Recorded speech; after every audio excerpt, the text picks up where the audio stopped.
जिंतूर पोलिसांची मोठी कारवाई, सायबर सेलच्या मदतीने दुचाकी चोरट्याला ठोकल्या बेड्या। जिंतूर प्रतिनिधी रामप्रसाद कंठाळे जातीचाच आहे म्हणत भावनिक साथ घालून विश्वास संपादन करायचा आणि नंतर हात दाखवून लूट करायची, अशा अजब पद्धतीने चोरी करणाऱ्या एका चोरट्याला जिंतूर पोलिसांनी जेरबंद केले आहे। पोलिसांनी आरोपीकडून 1 लाख रुपये किमतीची दुचाकी जप्त केली असून सायबर सेलच्या मदतीने हा तपास यशस्वी केला। नेमकी घटना काय? जालना जिल्ह्यातील डांबरी येथील रहिवासी विलास जनार्दन पवार हे 4 जुलै 2025 रोजी परभणीहून आपल्या गावी जात होते। जिंतूर जवळील मैनापुरी पाटी येथे एका अनोळखी इस्माने त्यांना थांबवले। मी तुमच्याच जातीचा आहे, मला जिंतूरपर्यंत सोडा, असे सांगून तो गाडीवर बसला। जिंतूरला पोहोचल्यानंतर त्याने पवार यांना जेवणाचे आणि दारूचे आमिष दाखवून बस स्थानकासमोरील एका गल्लीत नेले।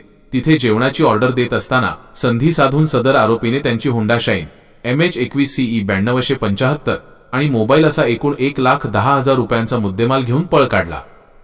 असा लागला छडा। या प्रकरणी जिंतूर पोलीस ठाण्यात गुन्हा गुर 372/2025 कलम 303 BNS दाखल करण्यात आला होता। पोलीस निरीक्षक गजेंद्र सरोदे यांच्या मार्गदर्शनाखाली तपासाची चक्रे फिरली। तांत्रिक तपास, सायबर सेलचे police head constable Ganesh Kotkar आणि स्वप्नील पोद्दार यांनी CDR व तांत्रिक माहितीचे विश्लेषण केले। आरोपीला अटक। तपासा अंती आरोपी गजानन सुभाष जाधव, वय 26 वर्ष, रा जाम अंध, ता सेनगाव, जी हिंगोली याचे नाव निष्पन्न झाले। मुद्देमाल जप्त। हेड कॉन्स्टेबल दीपक वाटोडे व सुनील राठोड यांनी आरोपीला अटक करून त्याच्याकडून चोरलेली 1 लाख रुपये किमतीची मोटरसायकल जप्त केली आहे।